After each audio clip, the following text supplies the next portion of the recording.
How is that? Imagine if something like that happened to you. Just had to squeeze in the King of the Hill there before we got started.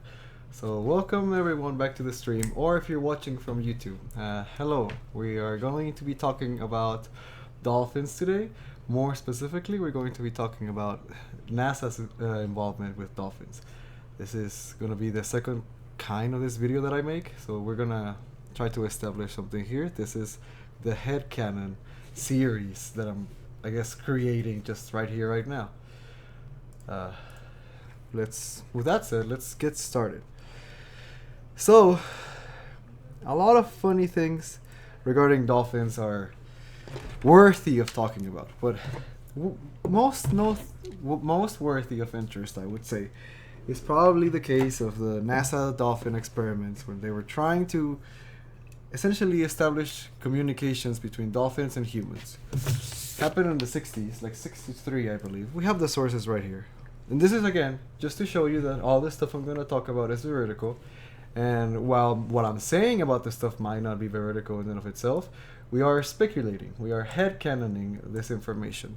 So first, let's get this pulled up.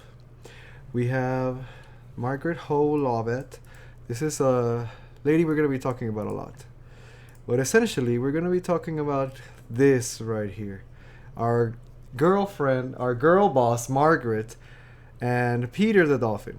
His name is Peter, right here.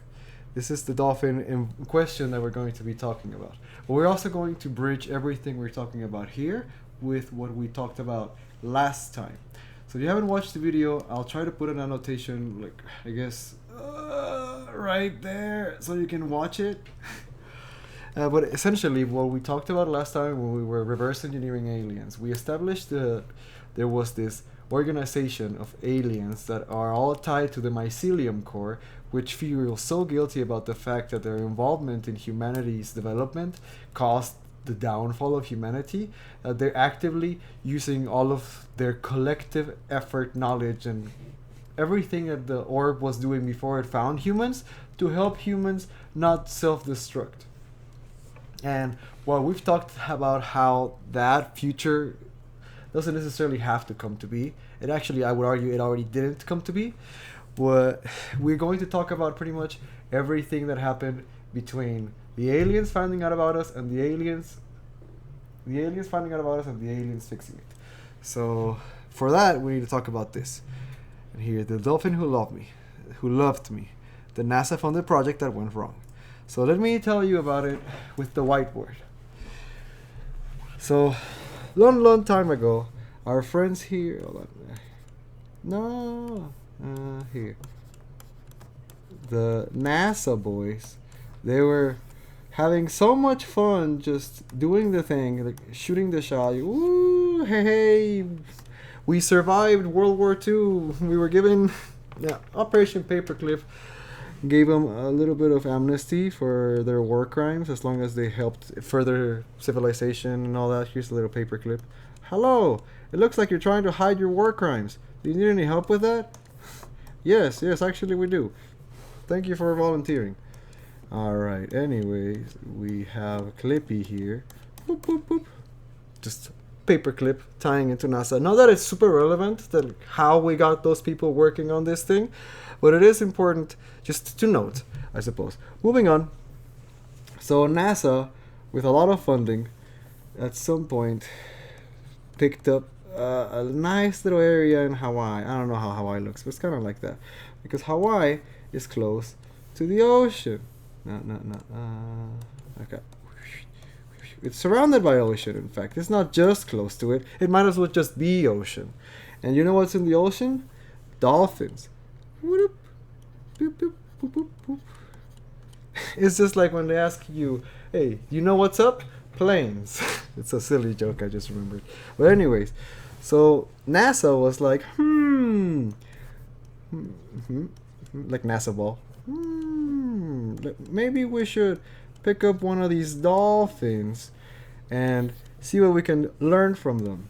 Now, the reason they want to learn to communicate with dolphins is a bit muddy, but I would argue that the main reason was that the neuroscientists that they had in the project before it started were curious to see if it was possible, given that dolphins have very big developed brains, and they've been shown to be able to learn English to a certain degree, about 50 words, but it's because their brains are specialized knowledge, trying to show something else. I mean, the way that dolphins communicate and humans communicate is vastly different, but it's very similar to the way gray aliens and humans communicate, and the connection was able to be established, even if erratic. However, let me get this going. However, all right, let me pull the dolphin here. At some point, they wanted to keep this on the low, on the hush hush, you know? Don't be talking about this. Because we don't want to spill the beans before we have anything to report. So, NASA, with their unlimited money, here, hold on, let me give them a bag of Uncle Sam's currency. Boop, boop. Pretty much unlimited money on NASA's end. And I was like, yeah, just throw it into whatever. You want to research dolphins? Sure, why not? Here, we have full amnesty. I guess they got cocky after paperclip, possibly. Either way, they had good intentions before it kind of went downhill. Arguably downhill, by the way. So with all that money, they went and they bought this abandoned lighthouse that was along the shore. You know, like, here's some mountains. There's pictures of the place. I'm just trying to like recreate it from memory. And then the oceans, like over here. Ah, yeah. And at some point, a local lady was just like, I thought this was abandoned. How come there's people here? All these lab coat scientists are conducting secret experiments, it seems. What, instead of running away or like being intimidated by any like Pinkerton goon, for just to throw a name out there, the lady was just like, yeah, let's go in. Let's go see what's up. And so she started talking with them. I was like, hi, how are you? What are you doing here? And the scientists were like, oh, actually, I'm glad you asked. We're trying to learn to speak with dolphins. And I was like, oh, really? Maybe I can help with that. I was like, how? You're not a neuroscientist. But back in the day, they really didn't care if you were a neuroscientist or not. Maybe I should make this a little bigger. Either way. So, eventually, they agreed to just having an extra hand on deck, which could be nothing but a good thing. So they let, what was her name? Margaret? I think, Margaret, yeah. Hold on, let me close this. I opened Netflix by accident. Alright, so we got Margaret there. We have Margaret with her cute little tomboy haircut. She's there, feeding the dolphin, giving it some fishies, and the dolphin, you know, eats that shit up, you know. Ooh. Please, more of this deliciousness you're offering. Por favor. And you know, she is really happy. She couldn't be happier. She is just bloop, bloop, bloop, bloop. Right here. Enjoying the experience of being able to help in some sort of experiment that she doesn't understand the full ramifications of quite yet. And the dolphin's just happy to be being fed. So the dolphin's not gonna argue. Especially because I'm guessing the scientists, you know, having to take notes and being all stoic about what they're doing, can't really express as much emotion with the dolphin as much as like they're trying to gather the data. We actually need to talk about this guy before we keep moving forward. What was his name? No, not Peter. John Lilly. Alright. This guy is John Lilly. To remember that. And this is Margaret with her cute hair. Right there. And John Lilly is just going to be a scientist. So she's there feeding the dolphin. Focus on this again. And here we go. We got Mr. Science guy like, No, I messed that up. Interesting. Seems the dolphin likes you more than me. So, why don't you work with us full time? And no, Margaret already forming an intrinsic personal bond with Peter here, with Beater. She's more than happy to play along. So let's open a new one. Eventually, the longer Margaret is interacting with the dolphin, the more agency Margaret develops within the organization itself. The little NASA secret hidden experiment. So here we got Margaret again. Bloop. Boom. With her tomboy haircut. And yes, he's like, yeah, I am a capable gal. And I am a scientist. An honorary scientist. Approved. By John Lilly himself. Here we got John Lilly giving her the thumbs up. Do whatever you want, girl. Yeah, you're girl bossing. You're girl boss gaslight. not gaslighting anyone, actually. In fact, I would argue at some point they were probably gaslighting her a little bit, but that's just me speculating. Which this is all it is. It's speculation, right? So boop boop. Here's the ropes. All right, you have full agency. So she's spending more time with Peter as time goes on. Just Peter essentially starts becoming a little bit codependent to Margaret being in the enclosure. But at some point, our man's here, Peter, starts getting a little naughty. If you catch my drift, Hold on, let me get this a little closer. Yes, this way you can see it better. We're labbing it up. Don't worry. So here Peter starts doing a little bit of trolling and stops responding as well to the fish stimuli because, he's coming of age. Oh, he's coming, all right. So, all right. Here we have Margaret. Hold on. Actually, let me make this a little smaller. Plop, plop, plop, plop. Why won't you take the fish? Plop. Here's a little fish.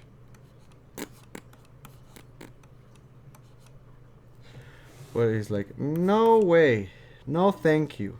What I want is for someone to to pop me off. But I mean, Margaret, I believe she's single at this moment in time. But I mean, even then, she recognizes that our friend Peter here is getting increasingly friendly with her. Here, let me...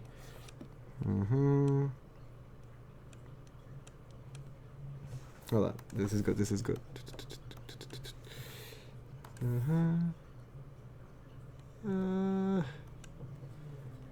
With her cute tomboy hair.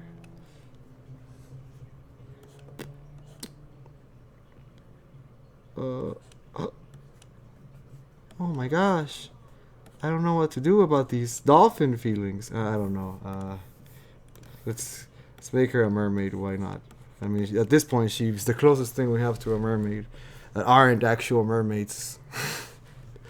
So here, I'm guessing this might be how Peter sees it. But anyways, here we have Peter trying to flex on his new potential mate. It's like, hey, babe. Hey, babe. You ever seen a dolphin do a trick like this? And this is quite silly. I mean, the connotation of this event is silly in and of itself. But it's very important to get through all the silliness in order for the thing to make sense. Because here we have our man's is already in love. And she's very confused because she wasn't expecting to feel anything for no dolphin. And now, while the experiment in the background is going fine-ish, I guess, at some point John Lilly was just like, you know what? Whatever this is, I'm just going to let it happen.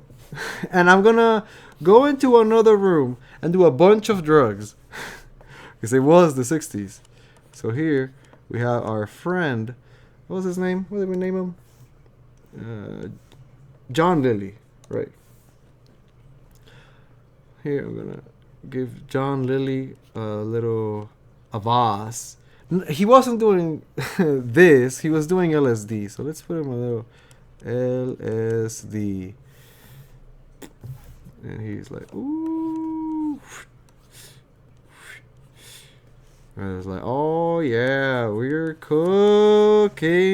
This is very important to know that it's happening at the same time that this is happening, by the way. And at some point, while my mans was out here, he met with the Ace. Aliens. And I was like, hey, this whole dolphin talking thing you're doing is pretty good. You should keep it up. However, getting this and putting it into, a document that denotes everything that's happening, having the NASA stamp of it. It's difficult to justify. So at some point they had to get my man's Carl Sagan involved. And the longer we start, I'm already started. So anyways, we have Carl Sagan here, young prolific planetarian. Oh, what? You're jerking off dolphins and doing a bunch of drugs on NASA's payroll? Now that's a no-go for me. Pom pom. So Carl Sagan went and supervised the whole thing, and I'm really just paraphrasing through the events that happened here, just for brevity's sake. But this is Carl. This is right here. Our boy Sagan, and he doesn't like what's going on because it seems very unethical. My man's Peter here is super in love. Peter right here doesn't care about any of this, especially not any of this either. The only thing he cares about is Margaret, because he loves Margaret. Well, because that's where he's getting all of his satisfaction from. Mind you, don't forget, my man's, it do be horned up. I know it's a bit crude, however, it's just dolphin anatomy, right? Bloop, bloop. Alright, moving on. We're gonna go over here. Moving on, we have Carl Sagan here. Like, is this what you used all of the NASA money on? So he starts scolding John Lilly, and well, not so much Margaret, because she was already a civilian that just happened to be indulging the whole thing. But he's like, no.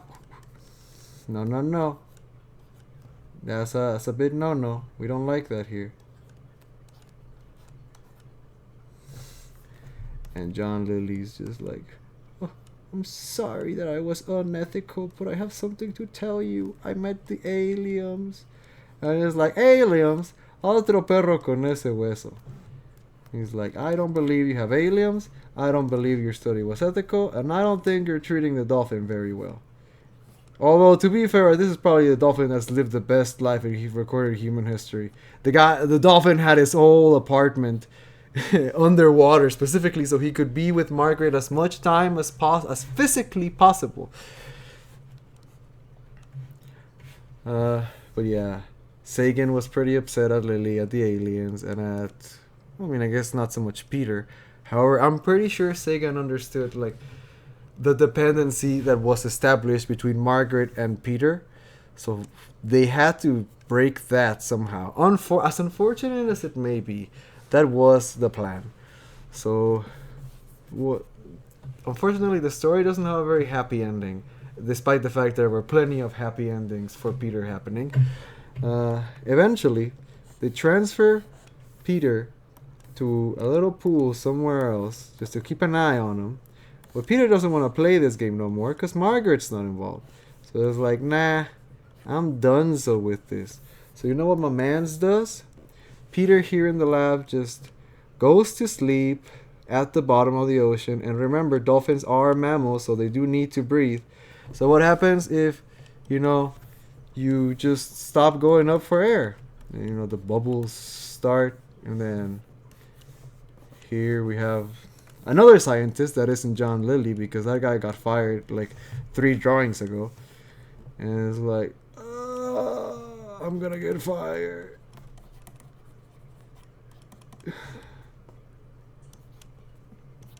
That's all the guy cares about. It doesn't matter that my man's passed away over here. But something very... Okay, so we pretty much established the whole story. I'm not super great at telling it, as much as I'm just trying to tell you that it happened. There's a plethora of other videos that talk about this in more detail than I am. However, we're not so concerned about the story itself as much as we're concerned with you knowing it, because we're about to use a very big piece of the puzzle from this story. So we're gonna get John Lilly back here. Alright, you know, did all the drugs. He is LSD approved, and he is also alien approved. The only thing he's not approved right now is Carl Sagan approved. So we're gonna get Carl Sagan right here with his little his little jacket. He had hair here. He doesn't have Poppy's thumbs up.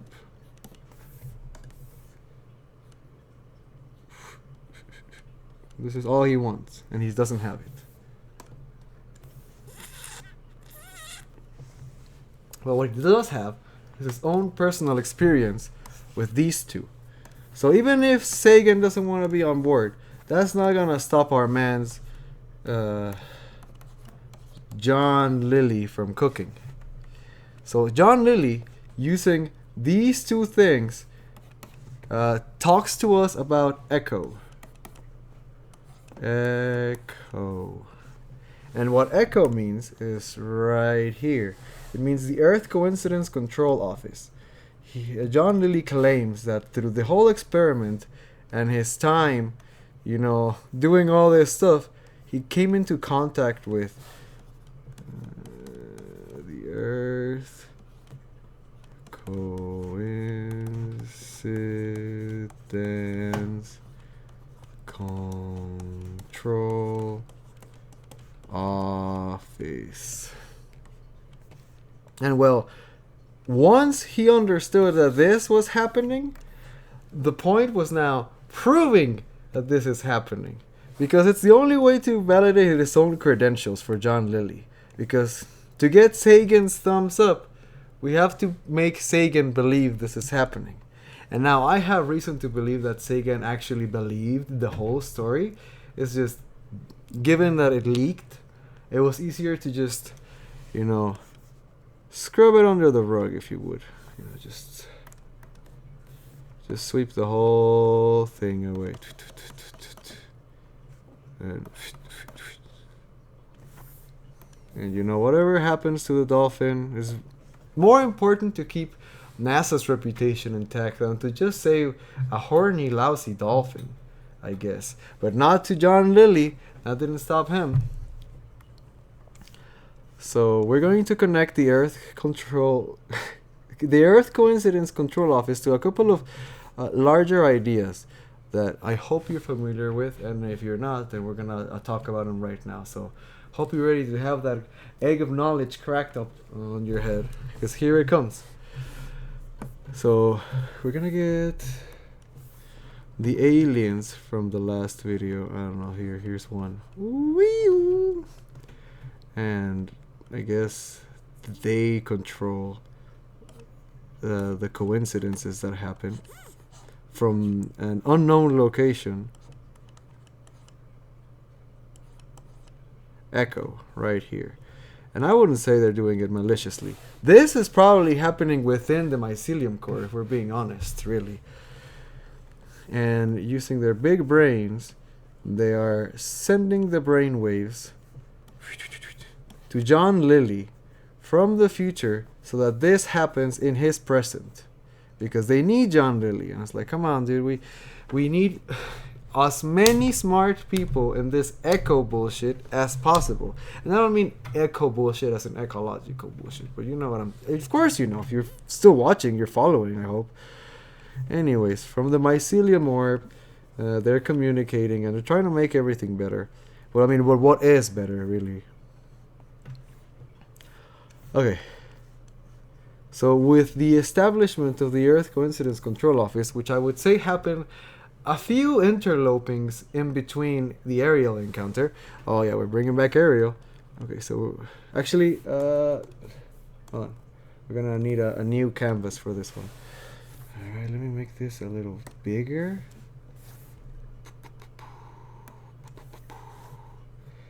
Here, this is Ariel. And you know, Fatima is somewhere over here. Right now, Fatima doesn't matter as much, but we do care about ECCO. Well, the experiment. ¿Cómo se llama este experimento otra vez?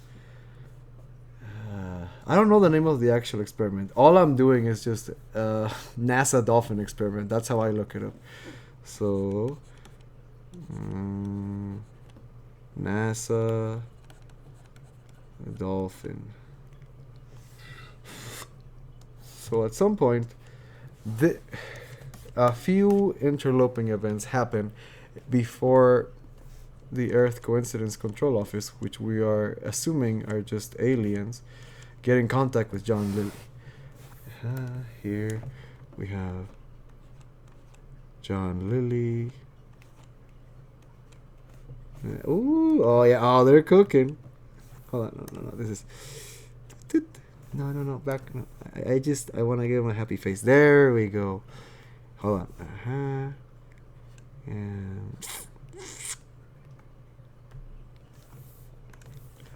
And here we have them holding hands. Of course, this hand holding doesn't actually occur within factual reality. Remember, this is happening in the altered mind state of John Lilly as he is tripping balls on LSD. But now, does that make it any less real? Oh, you can't see it. There we go. I argue it doesn't. So anyway, I would imagine that the moment John Lilly started experimenting with LSD, because they were also feeding LSD to Peter, by the way. It's just John Lilly, you know, he also wanted to know what's up. He needed to have a baseline on what LSD did to the dolphin in order for him to understand it intrinsically himself. So that's the reason he started doing LSD, I'm pretty sure. But once he went down this rabbit hole, whoo, it was over. Well, I mean, not really over. It was really just the beginning. Right. So then you could imagine that this altered state of consciousness acted as another traveler anchor for ECCO for ECCO, which is the orb, to show itself. And I was like, boom. I was like, oh, damn. Let's go over here. Right. And then with this connection established here, and then this connection established here, everything connected, we pretty much start setting up the formal Earth Coincidence Control Office. This is ECCO, because in order for the sphere to save us from ourselves, they're going to need us to help it as well. It just, they didn't know that immediately until it started picking stuff like this up. That's why I'm pretty sure, I wouldn't say this is the second or third one, although it could very well be. But it definitely happens before Roswell. Because remember, they're time traveling, they're interloping. At this point, they have no reason to not trust humanity. They haven't had the harsh encounter. They're just gathering data. Okay. Hold on, I'm trying to think where we go from here. Right, Sagan. So, John Lilly. This is John Lilly, and this is Sagan.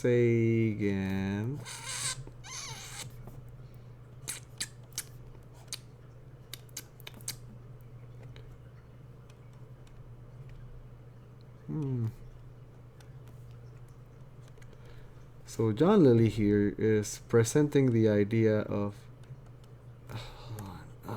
ECCO, and well, Sagan's not really buying it.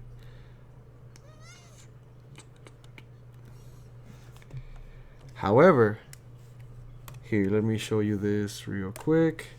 We have, in the winter of 1963, Carl Sagan began to pay occasional visits to Lilly's lab. This is where they're doing all of the diddlings and the dolphin things. All right, but before that, hold on, let me. Yes, we need to establish what Sagan was doing at this time before any of this actually happened. Yes, here. Following the conclusion of Project Ozma, Drake organized a conference with the intention of plotting the future of the search for extraterrestrial intelligence, or if it should have a future at all. The guest list was a who's who of scientists doing cutting-edge work in their respective fields. And here we have the young planetary astronomer Carl Sagan with a bunch of other people.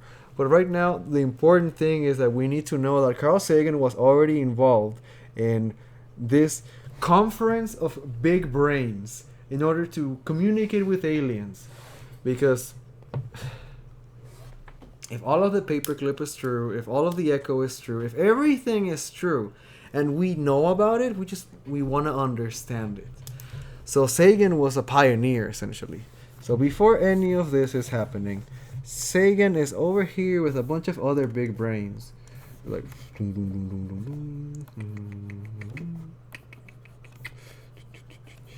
and here we have Sagan's brain. We can just imagine these are brains. And this is Sagan, and these guys, I'm sure they're important. However, we're focusing on Sagan for this, so all we need to really do is establish that there's other people. And here, they're all thinking, and they're thinking about one thing together. We're thinking about aliens. Oh, I can't believe there's so many people thinking about aliens. They really, I would say the aliens are flattered that people are talking about them in the first place. My ADHD is triggering. Hold on, I just need to start this real quick. Not editing this, by the way. You're tanking it. Anyways, while that's loading, finished loading. While all this is happening, we have Sagan pretty much learning everything everybody else knows into itself. So when Sagan, hold on, go back. When Sagan gets here, he already knows all of this and is still saying, no, we don't like what you're doing here. Sure, perhaps this wasn't super well developed yet, so that's why he wasn't ready to believe it. We needed more data. But what we do know, let me tell. Hold on, I'm gonna open a new one. Here, let me get Carl Sagan's story and credentials as denoted as possible. So we have young planetary and astrophysicist Carl Sagan right here. His future ahead of him, just streaming of planets of this. That was a horrible Saturn. Here, and here we have Jupiter, and here we have, I guess, Uranus. Here we have the moon, and Carl Sagan's just eating all this stuff up. Woohoo! I sure do love learning about space. And eventually, us here in the United States, we make it. We prove all the Soviets wrong. It's like, hey, you know, I know you beat us in every other possible metric for space investigation and exploration. However, we're gonna get a human there first, and they do. They get our boy Neil Armstrong. Yeah, here's Neil Armstrong, already a little bit like his hair's receding. He's like, yes, and here's Buzz Aldrin, and here's the other guy. And you know, they don't really, I mean, they do matter. All three of them matter.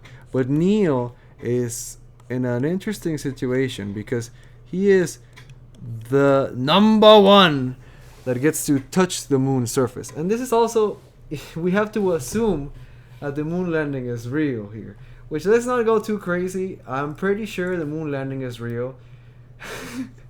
But I do need to talk about how the moon landing works in the first place in order to make it conform with all of the theories. But anyways, here we have, this is the moon, and this is the vehicle they use to get from the Earth to the moon. And so at some point, Armstrong is the first fella to touch the surface of the moon. And you know who lives on the moon? Aliens, of course. Who else? So when this happens, the aliens underneath the outer layer are like, oh my gosh, one of these human guys made it back after so long. Like, oh.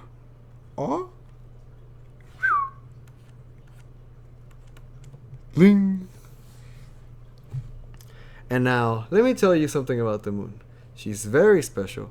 She is a wonderful lady and needs to be treated with the respect appropriate because of the children that she hosts. And it just so happens that when this happened, maybe not a lot of them, but definitely some of the higher echelon of the inhabitants of the moon, I want to say almost got infatuated with our mans over here, Neil Armstrong.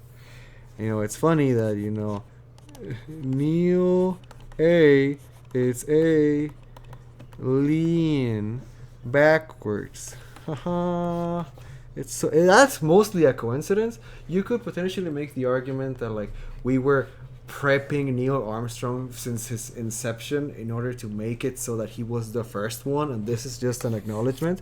However, this is, if anything, it's a synchronistic event, the fact that his name just kind of does that. But synchronicities are how ECCO manifests themselves within our reality. So having this be one of the major synchronicities in the story makes it conforms perfectly with ECCO. That's the thing. And these guys are, of course, also part of ECCO. So everything is just working here as intended, except these guys still just have funny human brains. And I was like, oh yeah, I know, I'm going to touch the moon and it's going to be really cool. But you know what? The moon touched him as soon as he touched the moon as well. And here we have a little alien brain. And here we have Neil's brain. Floop, floop. And the same connection, the same sort of mycelium-like intrinsic connection that the orb uses is used from the moon to Neil Armstrong. I actually think the moon is the orb, but I can talk about that later. Or maybe not. Maybe I'll talk about this in a little while. But yeah, anyway. At some point, the mission had to end. Apollo 11 goes back. Everybody goes back. It was successful. It safely happened. All this. So here we go. Neil Armstrong, all proud, is like, yes, I made it back. Give me a medal for going to space. And you know what? They do give him a medal for going to space. Because why not? Why shouldn't they? And here he is like, woo, like Rocky. He's like, oh yeah, we did it. And the other guys are like, oh yeah, we did it. Yeah. It was cool, dude. I'm glad we did it. We sure showed those Soviets, didn't we? I mean, the Soviets didn't care, but like, anyway, we sure made a whole spectacle about this. No, I wanna make it pretty. No. We already had that. Yeah, no. Yay! This is confetti just in the party whenever they come back. It's like, yeah, look, Armstrong made it back. We proved that we can touch the moon. However, this was happening in the theater. This is what you saw on your TV back in the day. This is, oh, we did it. But behind closed doors, it's a very different story.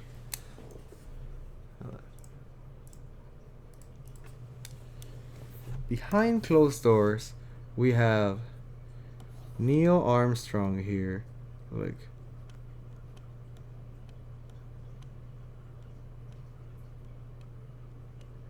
what is going on? I can't understand what the ramifications of my actions are manifesting after the experience. Because every night after this, well, technically, I'm pretty sure that same night it was happening, but like every night after this happened, my boy Neil Armstrong was having visions. And we can prove this because of Carl Sagan. In fact, before we start drawing this out, let me show you Carl Sagan right here. We're gonna zoom in. This is Carl Sagan's official Twitter account, by the way. He hasn't used it since 2013. So Sagan, if you're watching this, you should put a tweet or something, because Elon Musk is deactivating all the accounts that haven't been used in a very long time. And this account, very important information is within this account that might be lost in the future if it stays like this. So here, let me zoom in so that I can tell you the entire tale of Carl Sagan. Hold on, it starts right here. I will narrate it to you for a dramatic effect. It's a sterly night in July. You've fallen asleep in the armchair. Abruptly, you startle awake, disoriented. The television set is on, but not the sound. You strain to understand what you're seeing. Two ghostly white figures in coveralls and helmets are softly dancing under a pitch-black sky. They make strange little skipping motions, which propel them upward, amid barely perceptible clouds of dust. But something is wrong. They take too long to come down.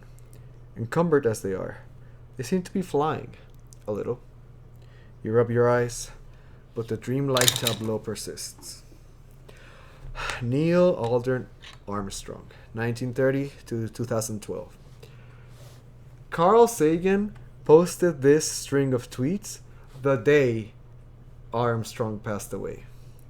And given his involvement in the search for extraterrestrial intelligence, and given the nature of Armstrong's dreams, it would be completely within reason to assume that Carl Sagan would be describing his dreams Neil Armstrong would describe his dreams to Carl Sagan over here. Hold on, let me go back to And well, Neil Armstrong, once he passed away, I guess the confidentiality time is lifted because he's dead. So it's like, oh yeah, I mean, if I'm gonna be able to talk about it, it's gonna be today, right here, right now. That's what I assume. All right, reverse engineering United States lore. Well, this is world lore. It just so happened that it happened in the United States. So don't get a big head, Uncle Sam. All right. So here we have the visions. We have some aliens here with some helmets and with some robes. Probably because they saw the kind of helmets and spacesuits we were wearing. So it's like, oh, maybe we would need something similar in order to visit you guys. So I feel like that's why this happens. Which actually, punto y aparte, something very similar in design happens with the Flatwoods monster, which I think there's a correlation, but I'm not gonna go about it just yet. I just do want to mention it. The Flatwoods monster. And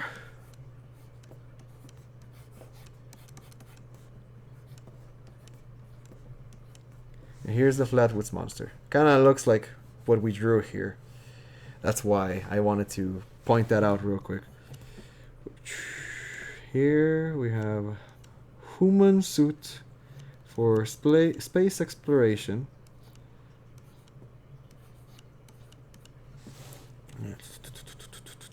And here we have alien suit for human exploration. And Sagan, excuse me again, Armstrong, this is Armstrong, doesn't really know what this all means, but he's plagued by these dreams because the moon developed a crush on Armstrong since he was the very first one that touched it in a very long time. It's like, oh my gosh, Armstrong's the ticket. We really just have to like stick with this guy. But that took a mental toll on Armstrong's sanity to a certain degree. At some point, you know, given his level of involvement with the whole thing, they were making some exceptions to fill him in on the blanks that he's trying to cover because it's his own personal experience. And so he tells this to Sagan over here. Let's get Sagan in the picture. And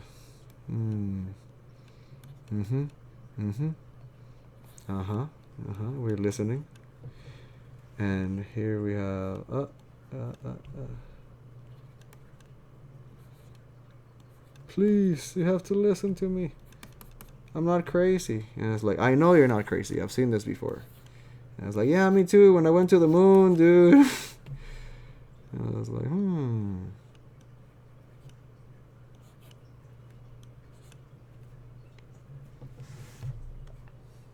So Sagan, being a real homie, is like, alright, this is what I'm going to do. I believe all this, I believe you, and I believe in myself enough to know that back in the day, this that I said no to back then, that has a lot to do with this is actually true. It's just here he couldn't say it. But over here, tras bambalinas, he's cooking it. It's like, shit, man, is this actually ECCO related somehow? But it is. The fact that it's happening like this tells you that ECCO had its hands all over Armstrong. So then we go back here to the brains. Wait, no, this isn't where the brains are. These are the brains. So again, not when this is happening, but already past this point. Sagan gets all of his big brain homies to understand the aliens to help Armstrong. So here we have Armstrong like, oh. No, he's not fat. And even if he was, that wouldn't be a good depiction of the man. Anyway, unfortunately, I believe that his story ends up in a bit of a sad note because as we can see right here on the tweets, my man's passed away before we had a resolution on what happened to him. All we know is that when he stepped on the moon, the aliens really liked what they saw. And remember, we already talked about how aliens see in the first place. So perhaps because they knew that Neil Armstrong could still live a regular enough life, having forged that connection, they felt confident enough to get a little maybe handsier, I suppose. Like, they definitely had more liberties with Neil Armstrong because of this proximity compared to any other human in history. I mean, except for probably like the kid scenario and like all the other stuff. But regardless, At this point, the mycelium orb already has some experience on how humans communicate. So it's not just completely corrupting the timeline of Neil Armstrong. If anything, that's probably why he was prepped in order for, like, I don't want to say like sacrificial, but forging a sort of vital lifeline strong enough to withstand the psychic effects of aliens reading your existence, essentially. Okay. I mean, eventually, we do have to R.I.P. our man's Armstrong. R.I.P. And here we have Los Fantasmas. Bailan de noche.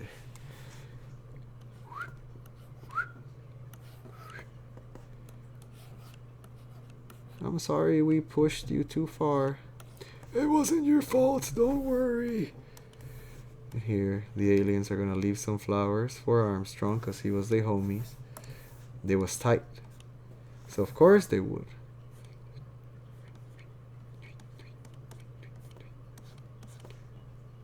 And even without being equipped for display of emotions, these guys do shed some tears for a real one, you know. They really did pour one for a homie. Okay, but with this established, Sagan's involvement in the operation is completely justified. If Sagan is cooking all this stuff, I mean, I don't know when this Sagan-Armstrong connection was first established, but I do believe that this happened after this. And even if it didn't, you know, wibbly wobbly, timely wimey, ECCO doesn't care about when things happen as long as things do happen, which is very interesting when you think about it. Anyways, I need another one of these. New.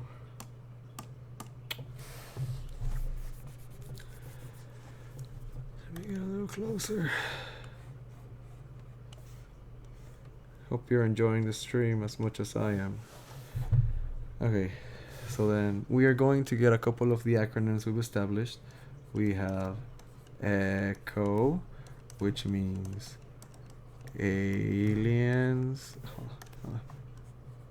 Aliens are cooking. We also have NASA good ex Nazis. We have Sagan and Armstrong. Sagan plus whoops.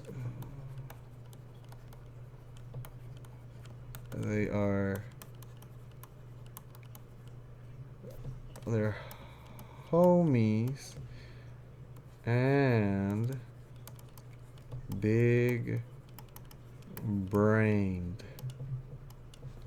All right, we also have so ECCO can be interpreted a bunch of different ways. However, it's just important for us to know that when we're talking about ECCO, 90% of the time is going to mean aliens rather than the dolphin, okay?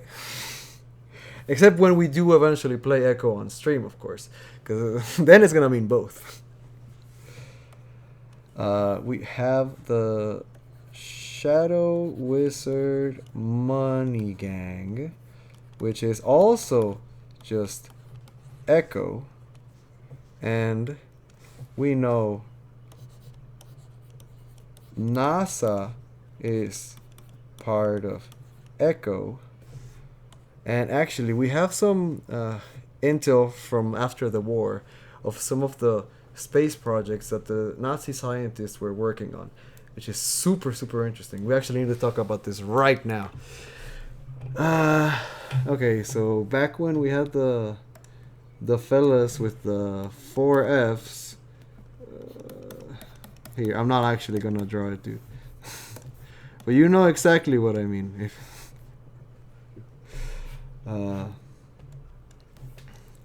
There. Hold on, it's not writing. Oh, I have the eraser.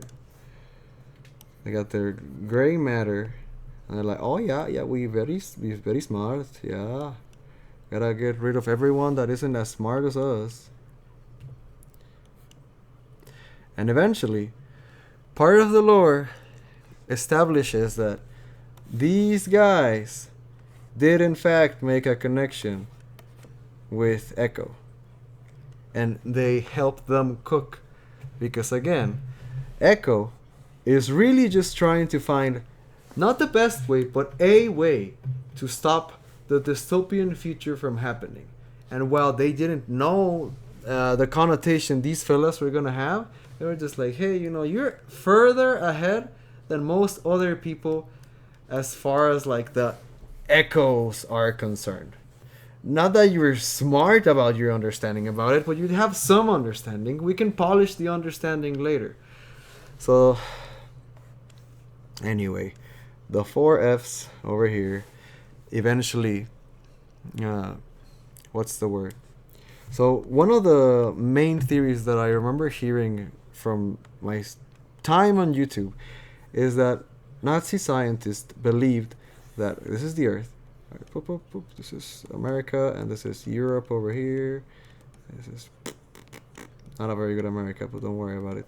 This is the Earth, and if the funny guys were over here, their theory of everything denoted that.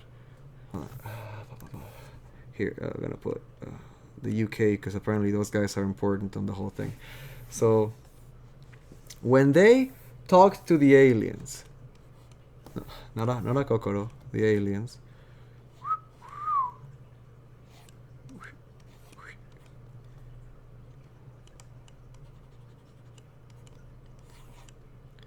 they were like, hey, how do we spy on these guys? And they're like, oh, we know. You can just look far enough into outer space that eventually your eyes are going to see over here. So the idea was that by looking into space, you can essentially wrap around the vision of space in order to see somewhere you're not supposed to be able to see normally. However, this model that they had is rather flawed, because we had flawed people implementing it. They didn't really understand what it meant, because while this connection was most likely happening, it probably made both of these guys just as stupid as the next one, unfortunately.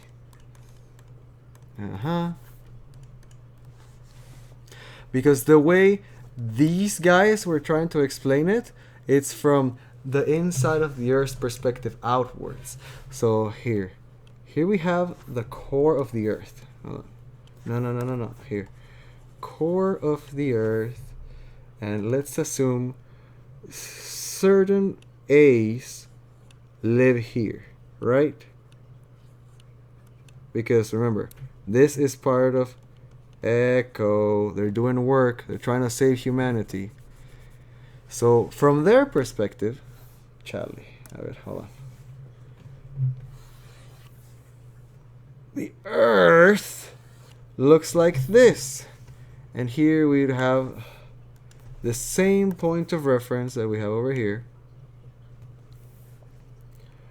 And I don't know, let's say our Chaplin impersonator was asking them, hey, what if I wanted to spy on America, for example? I was like, oh, that's very easy. Just from here, look outwards into this destination, and here you'd see America. But that's from where they're standing. This guy doesn't know that this guy is standing right here, because this guy is standing right here. So his information, which he would not understand how to, like, what do you mean look outwards in order to see what we're trying to see? So while, I mean, technically this idea of like looking into space in order to see ourselves reflected in space-time is not impossible to be executed, the reflection of this point as seen through here would be of a different time.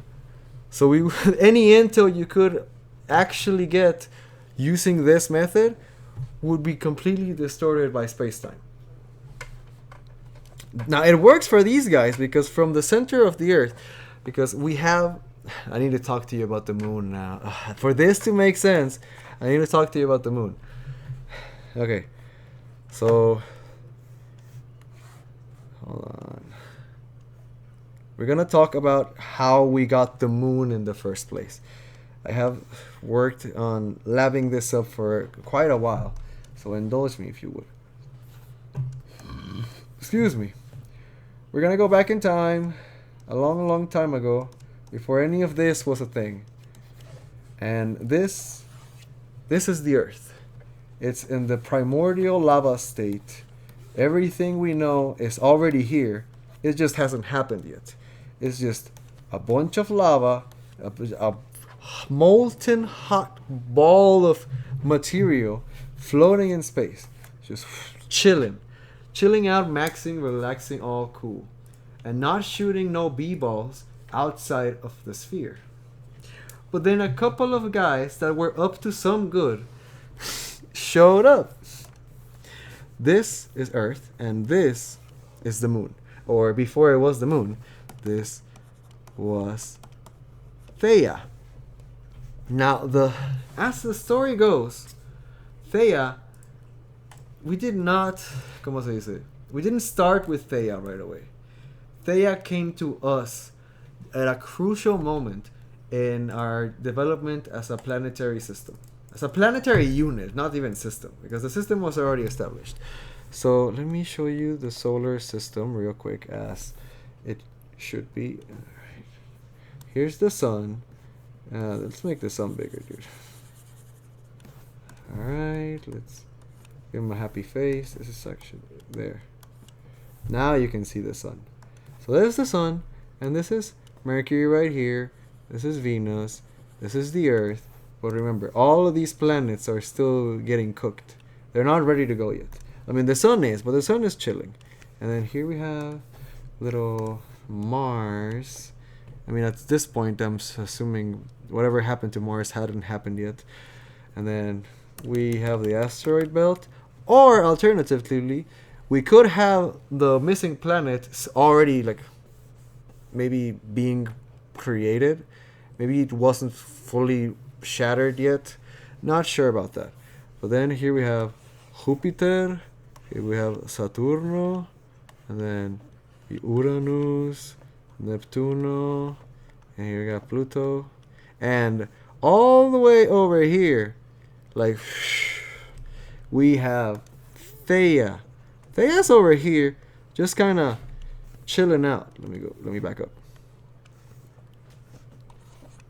Theia is just a happy little girl, minding her business, not really caring that it's not part of any system at all. He's just here like, yeah, I'm having so much fun being Theia, la la la la la. And then at some point, something kind of sparks on Earth that makes Theia be like, real shit? So Theia over here deliberately alters her trajectory because she had an orbit, and then she's like, nah, we want to go here. So Theia yeets herself across the solar system and impacts full speed with the Earth during its primordial state. Then what happens is we have this hodgepodge of things mixing here, and eventually through all this mixing we get the moon. The moon comes back. It kind of goes through an equivalent exchange in order to give the Earth part of Theia so that the Earth could fully become the Earth. And not only that, but so that Theia could be part of the Earth through the whole thing. Not just outside, like here, like in the moon, but also inside here. So we actually have a bunch of moon chunks, or theoretically, we have a bunch of chunks of Theia on the mantle and close to the core of the Earth. And I'm not memeing about this. This is all veridical. Well, I mean, as far as science is able to tell us, this is true. whether it happened with this rationale and intent is up to interpretation, of course. But I think this is how it happened. So then we have the moon here. Oh, this is actually super important as well. All right. So this is the Earth. And here we have chunks of Theia. Leftovers, for lack of a better word. And that material resonates with the energy that is rendered as the grace. And from here, well, actually, something very interesting happens here. So you know how I said that the grays come out of the inner chunks of Theia on the Earth? Well, funny thing is, hold on, you gotta do this to me. You know how the Earth has trees and shit, and plants and the flowers, hanabis and humans, I guess. Hello, I'm a human, I'm here. Well, whenever the gray buddies attempt to come out of here, they go through all the greenness. They come out, look, again, not a heart. They come out looking like this, like, oh, I'm a green alien rather than a gray. And a funny thing about that is that these gray aliens being turned green, it's like they're cousins of the grays, because here we still have the moon. The moon still has the grays. Like, that's not a problem. The grays are here. They ain't going nowhere. Oh, like, hello. And when they get rendered out, they still come out as grays. I want to make this one a little better. Hello, we're here. We live in the dark side of the moon. Sometimes the light side of the moon, but it's not like you can tell anyways. But yeah, they're here. And something very interesting happens. For one reason or another, these guys have beef. It's almost as if our own human instincts and attitudes that are reflected as like racism and xenophobia are reflected in the discrepancy of these two. Because these guys are on a mission. They want to save humanity. These guys are not on a mission. They're just as part of humanity as we are. Because they're born of the earth regardless of where their energy came from. So these guys think that these guys are a bunch of bums. And these guys think that these guys are just a bunch of stuck up pricks. So they can't really work together very well. But they both realize, like, both groups realize that they're cousins. But at some point, we have the in group, which is the moon, the original ones, and the out group, which is the green aliens. Green aliens just want to vibe, dude. And they won't be let to vibe. Because, hey, we have work to do. We have to save humanity. And it's like, oh, bet. So when are we getting saved? However, part of the reason why the efforts between these two to save all of humanity together don't work is because of this. They don't want to work together because each group thinks that they're better than the other, I would argue. I have a similar experience to this whole Carl Sagan thing that happened to me, but I don't have communications with Carl Sagan, so he's not going to be able to tell you my experience. However, let me draw out this experience I had one day. It happened a long time ago, but I was just here, a little boy, sleeping, catching some seas, and super cozy in my bed. Yeah, here's the bed frame, and I'm just here in a blissful sleep, having thoughts. And the fact that I'm telling you all about this should give you a level of understanding that I have a bit of familiarity with these kind of concepts. So anyways, this is my dream. In the dream, I had already met a few alien-like entities during my sleep. So it doesn't faze me, I guess, whenever it happens. But this time that it happened, it was such an intense experience that I remember it to this day. And it was super wholesome, by the way. It's almost as if the dancing energies of the grays and the greens came to tell me that not only did I figure it out, but because I figured it out, it helped mend some of the relationships. They didn't tell me that with words. I'm just extrapolating based on the dream and assuming everything else is real. However, this is what I saw that day. Here, we have a little green alien. And here we have a little gray alien. Oh, I didn't like the shape of that one's head. No. One more. Third time's the charm. That's better. And we're going back here.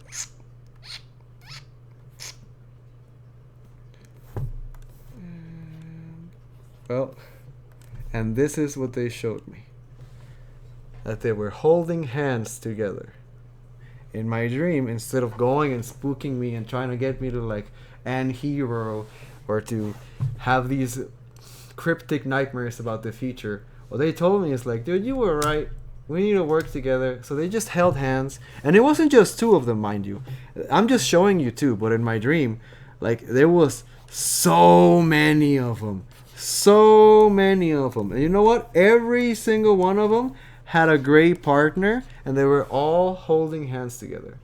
And now this is part of the message that was given to me, one of cooperation, because these two energies need to work together in order for anything to work properly.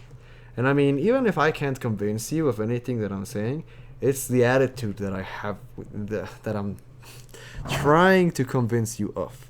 Even if you don't believe that all this happened to me, the message of unison should be one we can all agree on. But yes, go back to the topic of conversation. That's how we got the moon, and that's why it makes sense that when Armstrong touched the moon, these fellas would be like, hey, Armstrong's the one. And then because of that, Armstrong essentially just had a psychosis episode and started seeing all these things for the rest of his life.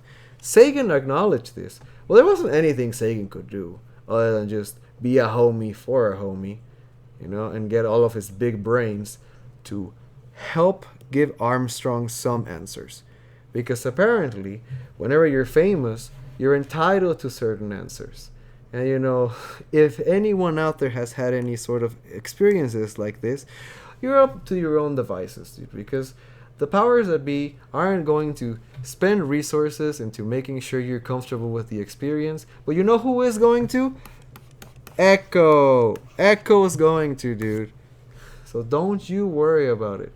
Because if something like this has happened to you, all I can tell you is that you're in good hands, and there's a lot of lore that we need to understand before any of this starts making sense.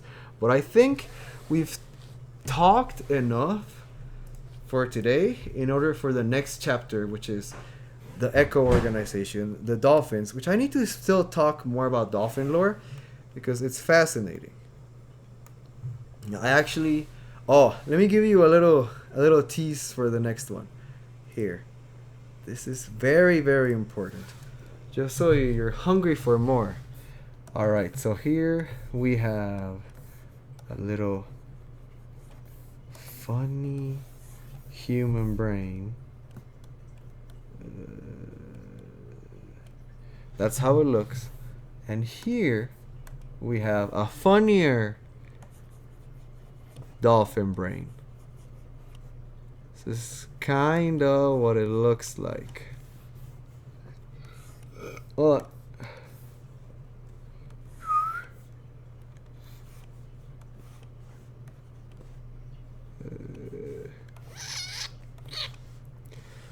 it's a big brain. It's almost like 3 human brains in one. If you've ever seen a picture, actually, we can just look at a picture of a dolphin brain right here, right now. So you know I'm not memeing you.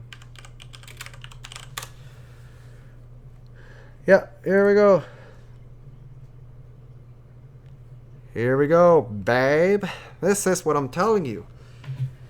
Big brains.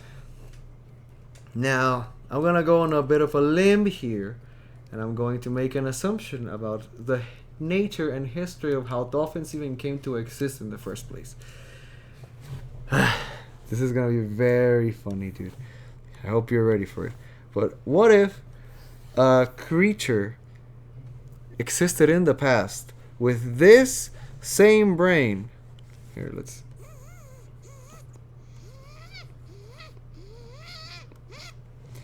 Here, we have the brain. But what if before the mammalians known as dolphins today looked very different than they do today? What if there was a sort of humanoid that could somehow use the cognitive abilities of a dolphin, the processing power, and had the ability to communicate it the same way as a human and or an alien would? Now, I hope you don't get too mad at me. However, my argument here is that there was this figure in history, well, in esoteric history, I suppose, named Yakub. And I think not only is he the father of all white people, as the lore goes, but that he also made dolphins, because he has a dolphin brain. And we're going to talk about that a little later. Maybe not right now, because I feel like I already talked myself out of this. I talked myself out because I've been talking so long. Now that this doesn't make sense. This probably doesn't make any sense to you right now. And you know what? I don't care if it does or not. Because in another video, I'll try to make sense of this with my Jacobian lore and with the information I get from here.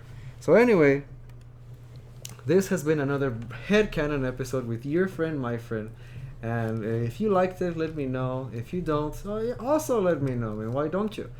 If I don't get feedback, I can't improve these theories. So anyway, hope you enjoyed it. Goodbye.